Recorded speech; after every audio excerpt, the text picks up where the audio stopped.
Hi hello அஸ்ஸலாமு அலைக்கும். கடைங்களில் KFC சாப்பிட்ருப்போம். அதே மாதிரியான டேஸ்ட்டோட கிறிஸ்பியோட வீட்டில் எப்படி செய்யலாம் அப்படின்றத பற்றி பார்க்கலாம். அதுக்கு ஒரு பவுலில் 4 ஸ்பூன் தயிர் ஆட் பண்ணி அது கூட 1 ஸ்பூன் இஞ்சி பூண்டு பேஸ்ட்டு, 1 ஸ்பூன் பெப்பர், 1.5 ஸ்பூன் மிளகாய்த்தூள், தேவையான அளவு உப்பு, அது கூடவே ஒரு பாதி லெமனை விதை இல்லாமல் பிழிஞ்சு விட்டுக்கோங்க.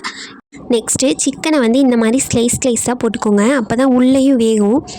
நெக்ஸ்ட்டு நம்ம க்ளீன் பண்ணி வாஷ் பண்ணி எடுத்து வச்சுருக்கோம்ல சிக்கனு, அதை அதில் போட்டு நல்லா மேரினேட் பண்ணி ஒரு 3 ஹவர்ஸ் வெயிட் பண்ணுங்கள். நெக்ஸ்ட்டு ஒரு பிளேட்டில் 1 டம்ளர் மைதா, 4 spoon cornflour, 1 spoon pepper, 1.5 spoon மிளகாய்த்தூள், 1/2 ஸ்பூன் உப்பு போட்டு நல்லா மிக்ஸ் பண்ணி அதை தனியாக எடுத்து வச்சுக்கோங்க. நெக்ஸ்ட்டு ஒரு பவுலில் ஐஸ் வாட்டர் தனியாக எடுத்து வச்சுக்கோங்க, நல்லா கூலிங்காக. இப்போ நம்ம சிக்கனை பொரிக்கிறதுக்காக எண்ணெய் காய வச்சுக்கலாம். நம்ம மேக்னேட் பண்ணி எடுத்து வச்சுருக்க சிக்கனை அந்த மிக்சரில் நல்லா மிக்ஸ் பண்ணி உள்ளுக்குள்ளே மசாலா படுற மாதிரி மிக்ஸ் பண்ணுங்கள். அப்போ தான் உள்ளேயும் கிறிஸ்பியாக இருக்கும்.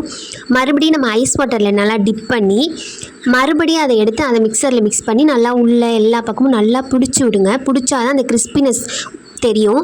அப்போ தான் மேலேயும் நல்லா மொறுன்னு இருக்கும், நல்லா டேஸ்ட்டாக. அதே மாதிரியே செஞ்சு நான் எல்லா சிக்கனையும் தனியாக ஒரு பிளேட்டில் எடுத்து வச்சுருக்கேன். அவ்வளோதான். இப்போ சிக்கனை நம்ம ஃப்ரை பண்ணுறது தான். எண்ணெய் நல்லா காஞ்சோன்னே லோ ஃப்ளேமில் வச்சு சிக்கனை போட்டு அதை ஒரு 2 நிமிஷம் கழித்து திருப்பி விடுங்க. உடனே திருப்பினா மசாலா பிரிஞ்சிரும், அப்புறம் கிறிஸ்பியாகவே இருக்காது. பொறுமையாக ஒன்று ஒன்றா நான் திருப்பிக்கிறேன். திருப்பி விட்டு அது வெந்தோன்னே எடுத்து மயோனஸ் வச்சு டேஸ்ட் பண்ணி பாருங்கள். செம்ம டேஸ்ட்டாக இருக்கும்.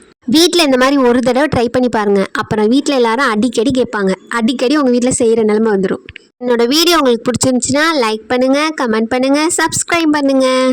மறக்காமல் சாப்பிட்டு பார்த்துட்டு எப்படி இருக்குன்னு சொல்லுங்கள்.